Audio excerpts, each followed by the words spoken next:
The Hidden Fortress had served as a starting point for Star Wars, but that's all it was.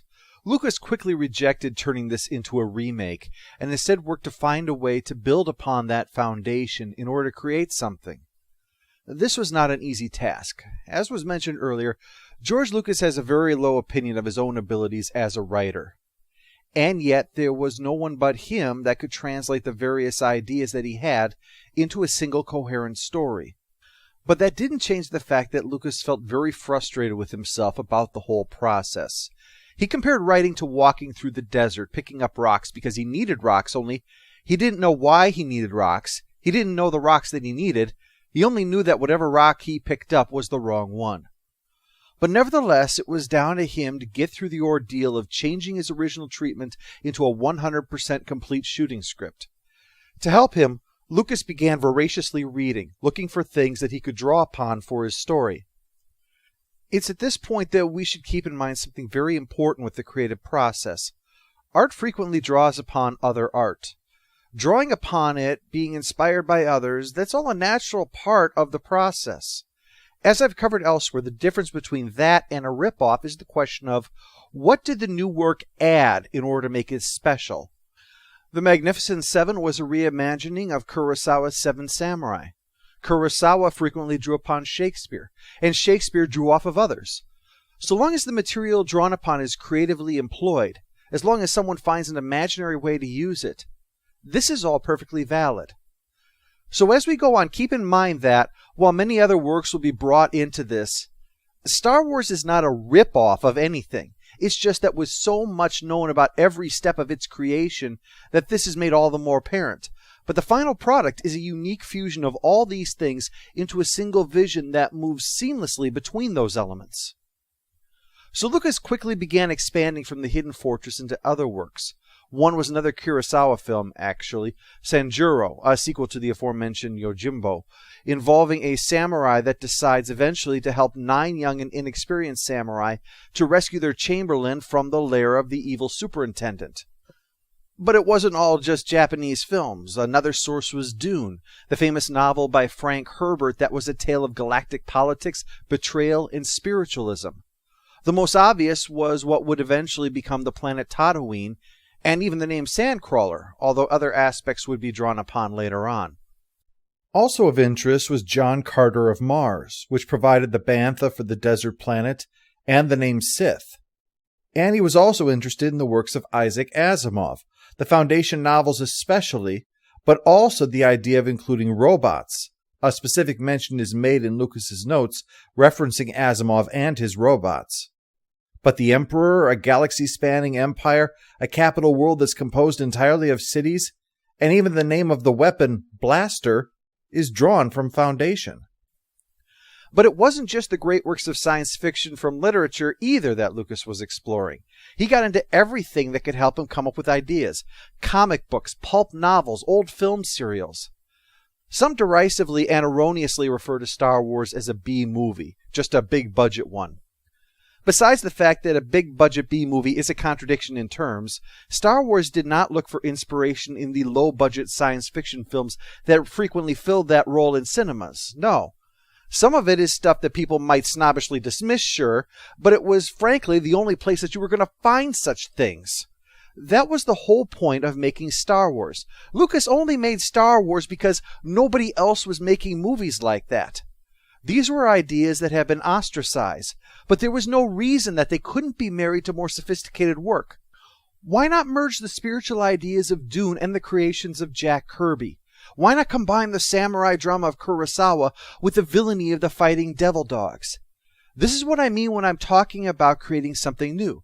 Lucas takes two things that seem in no way related and stitches them together to create something new and memorable out of two old and memorable ideas. 1 + 1 now equals 3. And it's important to understand that we're not just talking about picking something from column A and something from column B. Lucas was reading and absorbing material, watching films. He was digesting all of these things, and that was what he was putting upon the paper, the sum total of all of these experiences. It's gone! We've done it! We haven't! It's still there! He began work on a rough draft, dividing the task up into a number of days, with each requiring a certain number of pages to be done, and he would hack away at it over and over. By now, Lucas had decided to replace the two bureaucrats with robots aboard a star fortress that attacks the peaceful world of Aquilai, where the locals put up a valiant defense that forces the droids to hop into an escape pod in the hopes of survival on the planet below. The intrigue with the surviving member of the royal family and her loyal general Luke Skywalker is occurring alongside issues with another family, that of Anakin Starkiller. There's also a conflict between the Sith and the Jedi Bendu, although they are simply two opposing orders of warriors at this time. During this time, Lucas was also creating and discarding names throughout the process, leading to things that sound odd in retrospect, such as Owen being an anthropologist on Yavin 4 studying the Wookiees, pilots named Mace and Winnie, and Chewie being the nickname of a human pilot. By the time the first draft was completed, the father of Anakin Starkiller was given a new name, Akira, in honor of Kurosawa. However, the first draft script was exactly that, and Lucas knew it. At the time, when he would run into problems, he would kind of gloss over them and leave that as something to figure out later on so that he could get on with writing his pages. So while theoretically a second draft should be easier than the first, the reality of it was that it was just as difficult because he had to now integrate what he had done before with the solutions to the problems that he had left in the first draft. It was a tremendous strain for him. Lucas was like someone trying desperately to draw the face of someone he remembers from childhood, but can't either get an accurate picture in his mind or make what he's putting down on the paper match it. He began suffering from severe neuroses, cutting his hair when frustrated, insisting that only specific styles of notebooks and brands of No. 2 pencils be purchased for his work, or else it would ruin everything. In the second draft, Luke is no longer a general, but is filling the spot that Anakin Starkiller had occupied, though like Anakin, he has a brother Deke who made an appearance. During the battle, Deke, wearing a mask to breathe, soon finds himself battling against the Sith Darth Vader, who wears a mask for the same reason. At this point, while a character who is both machine and man has been a part of Star Wars, that character is actually Anakin Skywalker's father, Kain. However, the image that Ralph McQuarrie would create of this confrontation would show just how menacing this villain was, and led naturally to the conclusion that this is the one who should fill that role. This makes the Darth Vader that we know a fusion of three characters that were in the first draft: Kain Starkiller, an Imperial who was named Darth Vader, and a Sith who was named Valorum. Also influencing this new character was the aforementioned villain from the Fighting Devil Dogs called the Lightning. Soon I will be ready to dictate to those fools below us with their armies, their battleships, and their guns. There is no force on earth I can't bring to my feet. The power of electricity can rule the world, Professor, and we control that power. It should be noted from this, then, that, regardless of remarks made, that Darth Vader was not a clue that this character was the father of the protagonist who had turned evil, as he would eventually become, because the character as initially named was just an evil general, in a story where the protagonist's father is very much alive and well and part of the story, and Darth Vader is killed in the end. The fact that in Dutch Vader means father is a coincidence. In fact, that's not even the proper way to say father in Dutch. But this is actually made all the more clear by looking at Lucas himself. While some names were picked for their meaning, others were picked merely because they sounded good, or were from people that Lucas knew, such as the aforementioned Akira. He would complete large lists of first and last names and then just combine them together. And a look into Lucas's background likely explains the true origin of this, although it's a bit more funny than inspiring. Lucas wasn't a particularly athletic sort growing up, and a search of his high school yearbook reveals that at the other end of the athletic spectrum was a big, tough-looking young man with the name of Gary Vader. It's much more likely that Lucas added the name to the list of bad guys by remembering someone that he was either envious of for his likely strength and popularity, or with fear because we know the young Lucas was bullied and jocks are known to pick on the nerdy kids. Why Lucas would seem to go along with the Dark Father interpretation, though, is something we'll get into at a later time. The second draft is also when the force of others, as it was referred to throughout much of the production, first began really exploring what the force of others meant. The origin of it was a general New Age mysticism kind of thing, present in the first draft, but just as, "May the force of others be with you," not with any spiritual intent. It's more like saying "bless you" to someone after they sneeze. It's not said for religious reasons. But now the force of others would allow the Jedi and Sith to have special abilities. While this draws on a number of different ideas, including the Bene Gesserit of Dune and the Source present in Jack Kirby's New Gods, a particular note is the work of Edward E. Smith, also known as E. E. Doc Smith, and his Lensman series, specifically Galactic Patrol. The lenses, tiny crystalline life forms, in his series grant the Lensman special abilities. And for a time, Lucas added the Kyber crystal that could be used to strengthen the connection to the force of others. It also includes a powerful fortification judged to be impenetrable to a direct attack, but the plans for it are required in order to stage an attack. However, the Grand Base is a far cry from the Death Star, the former being just a center of operations taking up a few hundred square miles on one planet, rather than being a huge mobile battle station. It was after writing the second draft that Lucas made a difficult decision. His film was just too big. He'd have to cut it in half at least. Except, there's the natural worry that one half of the film on its own would not stand up.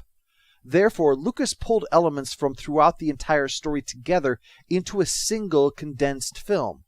While he would go on to later state that he just took the first third of the script and intended to make the other two-thirds later, that really does not fit the story as we're seeing it develop.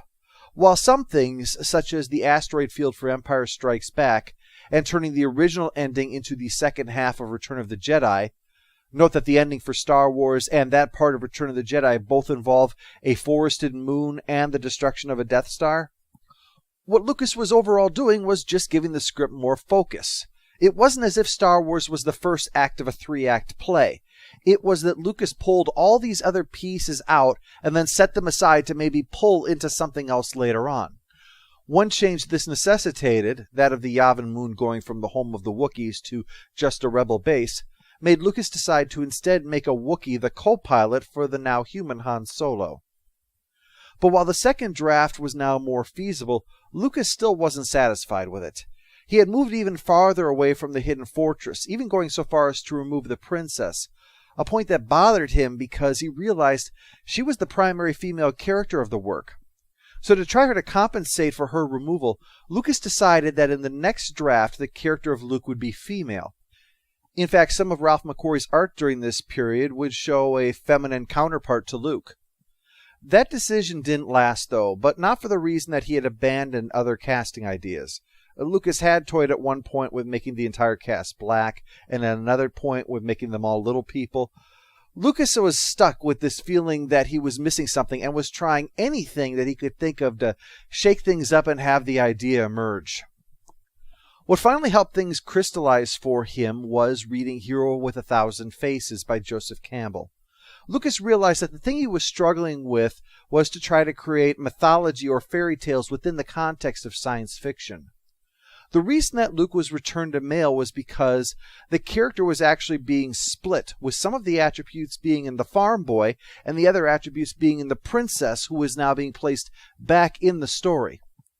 Lucas would describe this as being because they were twins, but since this was not decided upon until many years later, what he probably meant is spiritually they were twins, because he made similar remarks about Luke and Han Solo being twins in this regard.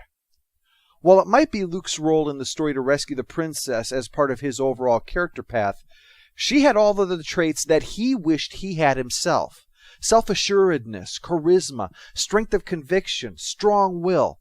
She only needed rescuing because, unlike Luke, she was committed to a cause greater than herself and willing to put herself in harm's way.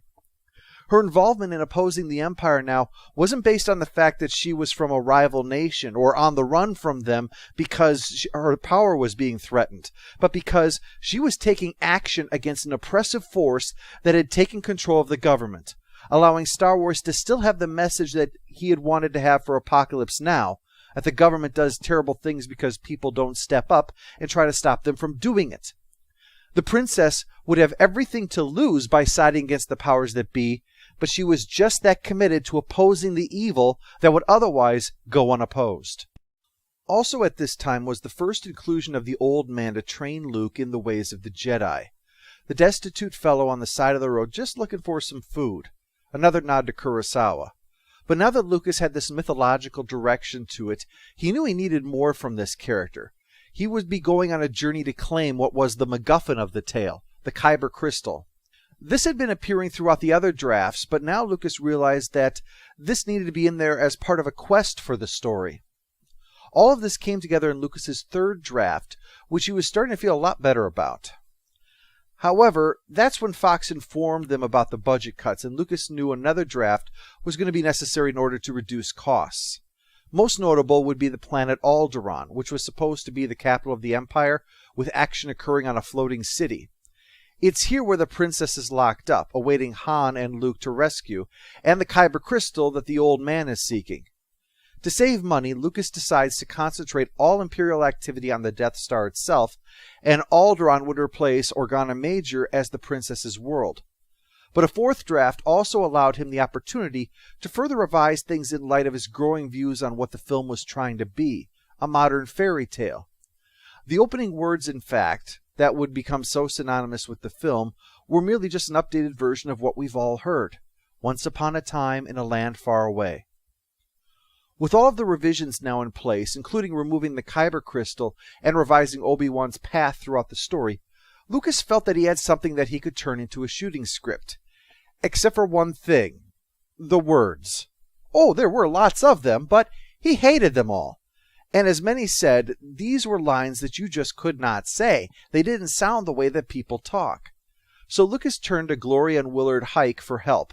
Both of them had helped out with the script for American Graffiti, and he was hopeful that they could turn his mishmash of words into something understandable and or lighthearted. With their invaluable contribution, Lucas's shooting script was finally complete. All he needed was the money to actually be able to film it now, but that would depend upon 20th Century Fox delivering on a contract, which had once again had a complication, although finally, this was one that actually worked out in Lucas's favor.